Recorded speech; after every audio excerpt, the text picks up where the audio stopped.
ഇത്രയും ദിവസമായിട്ടും സിദ്ദിഖിന് വേണ്ടിയിട്ടുള്ള അന്വേഷണം നടക്കുന്നു എന്ന് പറയുന്നതല്ലാതെ ഒരു തുമ്പും കിട്ടുന്നില്ല.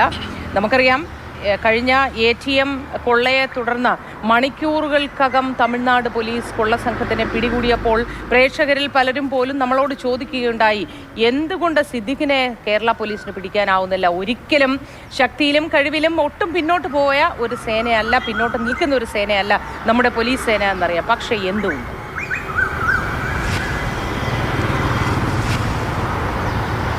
Moti, good morning. അതുതന്നെയാണ് ഇവിടെ പ്രധാനമായും എടുത്തു ചോദിക്കുന്ന ഒരു ചോദ്യം. അതായത് ഈ സിദ്ദിഖും പോലീസും തമ്മിൽ നടത്തുന്ന പരസ്പരമുള്ള ഈ ഒളിച്ചു കളിക്കുന്ന ക്ലൈമാക്സ് ഉണ്ടാകുമോ എന്നതാണ് ഏറ്റവും പ്രധാനപ്പെട്ട കാര്യം. കാരണം ഈ ഹൈക്കോടതി ആൻറ്റിസിപ്പേറ്ററി ബെയിൽ തള്ളുന്ന ഘട്ടത്തിൽ സിദ്ദിഖ് കൊച്ചിയിലുണ്ട്. ഇത് തള്ളിയ ശേഷമാണ് കൊച്ചിയിലെ ഹോട്ടലിൽ നിന്ന് സുഹൃത്തുക്കളുടെ സഹായത്തോടു കൂടി രക്ഷപ്പെടുന്നത്. അതായത് ഈ സിദ്ദിഖിനെ പിടികൂടാൻ കയ്യെത്തും ദൂരത്ത് സിദ്ദിഖ് ഉള്ളപ്പോൾ അനങ്ങാതിരുന്ന പോലീസാണ് പിന്നീട് വിമർശനം ശക്തമായതോടുകൂടി അനങ്ങി തുടങ്ങിയത്. അതാണ് നിലവിലത്തെ അവസ്ഥ. സിദ്ദിഖിനെ ആദ്യഘട്ടത്തിൽ വേണമെങ്കിൽ പിടികൂടാമായിരുന്നു. മാത്രമല്ല, ഈ സുപ്രീം കോടതിയിൽ അപ്പീൽ ഫയൽ ചെയ്യുന്ന ഘട്ടത്തിൽ പല കാര്യങ്ങളും സിദ്ദിഖ് ഈ കേസുമായി ബന്ധപ്പെട്ട കാര്യങ്ങൾ ഓപ്പറേറ്റ് ചെയ്തിരുന്നത് കൊച്ചിയിൽ തന്നെയാണ്. അതായത് കൊച്ചിയിൽ നിന്ന് ഇവിടുന്ന് രക്ഷപ്പെട്ട സിദ്ദിഖ് പിന്നെയും ഈ സുപ്രീം കോടതിയിൽ അപ്പീൽ ഫയൽ ചെയ്യുന്നതുമായി ബന്ധപ്പെട്ട കാര്യങ്ങളിൽ ഇവിടെയൊക്കെ തന്നെ ഉണ്ടായിരുന്നു. ആ ഘട്ടങ്ങളിലൊന്നും തന്നെ പോലീസ് അനങ്ങിയില്ല. പിന്നീട് നമ്മൾ കണ്ടു, CPIയുടെ മുഖപത്രമടക്കം അതിരൂക്ഷമായിട്ടുള്ള വിമർശനങ്ങൾ ഉന്നയിച്ചു. പല കോണുകളിൽ നിന്നും ഇത്തരത്തിൽ വിമർശനങ്ങൾ വന്നു. SITയുടെ ആ ഒരു വിശ്വാസ്യതയെ തന്നെ ചോദ്യം ചെയ്യുന്ന തരത്തിലുള്ള വിമർശനങ്ങൾ ശക്തമായതോടുകൂടിയാണ് ലുക്കൌട്ട് നോട്ടീസ് ഇറക്കിയത്. പക്ഷേ ലുക്കൌട്ട് നോട്ടീസ് ഇറക്കിയെങ്കിലും അതൊരു പ്രഹസനം നടപടിയിൽ മാത്രം ഒതുങ്ങുകയാണ് ഉണ്ടായത്. ഇപ്പോഴും കൊച്ചിയിൽ മ്യൂസിയം SHO ഉൾപ്പെടെയുള്ള സംവിധാനങ്ങൾ, ഈ ഒരു യൂണിറ്റ് കൊച്ചിയിൽ ക്യാമ്പ് ചെയ്യുന്നുണ്ട്.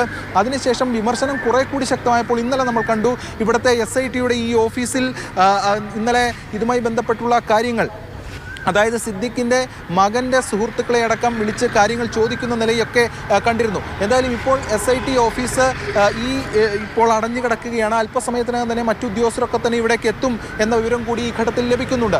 എന്തായാലും ഇതിലേറ്റവും പ്രധാനപ്പെട്ട കാര്യം എന്ന് പറയുന്നത്, ഇന്ന് സുപ്രീം കോടതി വിധി എതിരായാൽ എന്താണ് SITയുടെ പ്ലാൻ എന്നാണ്. നേരത്തെ നമ്മൾ കണ്ടു, അതായത് ഈ അക്യൂസ്ഡിന് ഇതുമായി ബന്ധപ്പെട്ട് കൃത്യമായിട്ടുള്ള പ്ലാൻ ഉണ്ടായിരുന്നു. ഒളിവിൽ പോകുന്നതുമായി ബന്ധപ്പെട്ട് ഇല്ലാതെ പോയത് SITക്കായിരുന്നു. അത് സംബന്ധിച്ചുള്ള വിമർശനങ്ങളും ശക്തമാണ്. എന്തായാലും ഇക്കാര്യത്തിൽ ഇനി എന്ത് സ്വീകരിക്കും പോലീസ് എന്നത് കാത്തിരുന്ന് കാണാം. ഇന്ന് വളരെ നിർണായകമാണ് സുപ്രീം കോടതി എന്ത് തീരുമാനിക്കുന്നു എന്നറിയാം. പക്ഷേ അതിനു മുൻപായി തന്നെ ഏതെങ്കിലും തരത്തിൽ സിദ്ദിഖിനെ കസ്റ്റഡിയിൽ എടുക്കാൻ കഴിയുമെന്നുള്ള കാര്യം ഇപ്പോൾ പോലീസ് ആലോചിക്കുന്നുണ്ട്. പക്ഷേ അത് ആലോചിക്കേണ്ടത് കുറച്ച് ദിവസങ്ങൾക്ക് മുൻപായിരുന്നു. 7 ദിവസമായി ഈ ഹൈക്കോടതി ഇത്തരത്തിൽ ജാമ്യാപേക്ഷ തള്ളിയ ശേഷം സിദ്ദിഖ് ഒളിവിൽ പോയിട്ട്. മാത്രമല്ല, ഈ ഹൈക്കോടതി ഉത്തരവിൽ വളരെ സുപ്രധാനമായിട്ടുള്ള നിരീക്ഷണങ്ങൾ അടക്കമുണ്ട്. ഈ കേസ് ഗൗരവതരമാണ് എന്ന വിമർശനം എന്ന കാര്യം കോടതി എടുത്തു പറഞ്ഞിട്ടുണ്ട്. മാത്രമല്ല, ഈ ഹേമ കമ്മിറ്റി റിപ്പോർട്ട് വന്ന ശേഷം ഈ റിപ്പോർട്ട് പൂഴ്ത്തി അല്ലെങ്കിൽ അത്തരത്തിലുള്ള വിമർശനങ്ങൾ ഉൾപ്പെടെ സർക്കാരിനെതിരെ ഉയരുന്ന ഒരു കോടതി വിധി കൂടിയാണത്. അതുകൊണ്ട് തന്നെ പോലീസ് ഇക്കാര്യത്തിൽ സ്വീകരിക്കുന്ന നടപടിക്രമങ്ങൾ ഇപ്പോൾ വളരെ പ്രധാനപ്പെട്ടതാണ്. ആദ്യഘട്ടത്തിൽ ഇപ്പോൾ അനന്തകൃഷ്ണനൊപ്പം ചേരുന്നുണ്ട്. അനന്തകൃഷ്ണൻ, തിരുവനന്തപുരത്ത് രജിസ്റ്റർ ചെയ്തിട്ടുള്ള ഒരു കേസാണ്.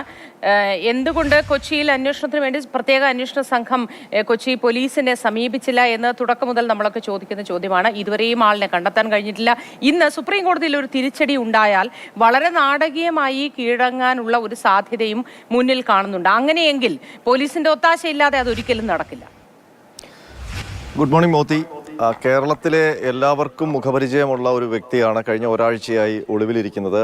ആ വ്യക്തിയെയാണ് കേരള പോലീസിന് കണ്ടെത്താൻ കഴിയാതെ പോകുന്നത്. മോത്തി സൂചിപ്പിച്ചതുപോലെ തന്നെ തിരുവനന്തപുരം മ്യൂസിയം പോലീസാണ് സിദ്ദിഖിനെതിരായ പരാതിയിൽ കേസ് രജിസ്റ്റർ ചെയ്തിരിക്കുന്നതെങ്കിലും 6 ഉന്നത ഉദ്യോഗസ്ഥരടങ്ങുന്ന ഒരു special investigation team Hema committee റിപ്പോർട്ടുമായി ബന്ധപ്പെട്ട് ഫോം ചെയ്തിട്ടുണ്ട്. അവരുടെ കീഴിലാണ് അന്വേഷണം നടക്കുന്നത്. ആ സംഘത്തിലുള്ള ഉദ്യോഗസ്ഥരൊക്കെ കൊച്ചിയിലും തിരുവനന്തപുരത്തുമൊക്കെ ഉണ്ട്.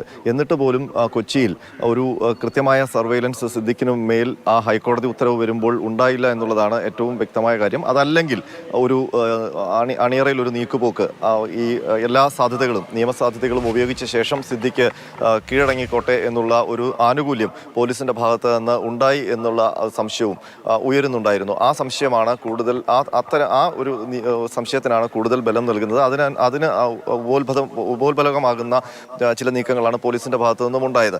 ഇനിയിപ്പോൾ ഇന്ന് സുപ്രീം കോടതി സിദ്ദിഖിനെ സിദ്ദിഖിന്റെ ജാമ്യാപേക്ഷയിൽ ഒരു തീരുമാനമെടുത്താൽ, അതല്ലെങ്കിൽ ആ ഹർജി തള്ളുന്ന ഒരു സ്ഥിതി ഉണ്ടായാൽ എന്തായിരിക്കും സിദ്ദിഖിന്റെ അടുത്ത നീക്കം? സിദ്ദിഖ് കീഴടങ്ങും എന്നുള്ളൊരു സൂചനയാണ് പോലീസ് നൽകുന്നത്. അങ്ങനെ വരുമ്പോൾ സിദ്ദിഖ് എവിടെയാണ് കീഴടങ്ങുക? കൊച്ചിയിലാണോ, തിരുവനന്തപുരത്താണോ? പ്രധാനമായും കേസ് രജിസ്റ്റർ ചെയ്തിരിക്കുന്നത് തിരുവനന്തപുരത്തായതിനാൽ 2-3 സാധ്യതകൾ തിരുവനന്തപുരം കേന്ദ്രീകരിച്ചുകൊണ്ട്. ഒന്ന്, മ്യൂസിയം പോലീസ് സ്റ്റേഷനിൽ കീഴടങ്ങുക, അതല്ലെങ്കിൽ Spurgeon Kumar, city police commissioner Spurgeon കുമാറാണ് SITയുടെ പ്രധാന ഉദ്യോഗസ്ഥൻ. അപ്പോൾ സ്പർജൻ കുമാറിന്റെ മുന്നിൽ എത്തുക കമ്മീഷണർ ഓഫീസിൽ, അതല്ലെങ്കിൽ കേസ് FIR രജിസ്റ്റർ ചെയ്തിരിക്കുന്ന വഞ്ചിയൂർ കോടതിയിൽ കീഴടങ്ങുക. അപ്പോൾ ഈ 3 സ്ഥലത്തായാലും തിരുവനന്തപുരം നഗരത്തിന്റെ മധ്യഭാഗങ്ങളിലാണ് ഈ 3 സ്ഥലവും ഉള്ളത്. അപ്പോൾ ഒളിവിലിരിക്കുന്ന സിദ്ദിഖ് എങ്ങനെയാണ് കീഴടങ്ങാൻ ഈ 3 കേന്ദ്രങ്ങളിലേക്ക് വരിക എന്നുള്ള കാര്യം കൗതുകമാണ്.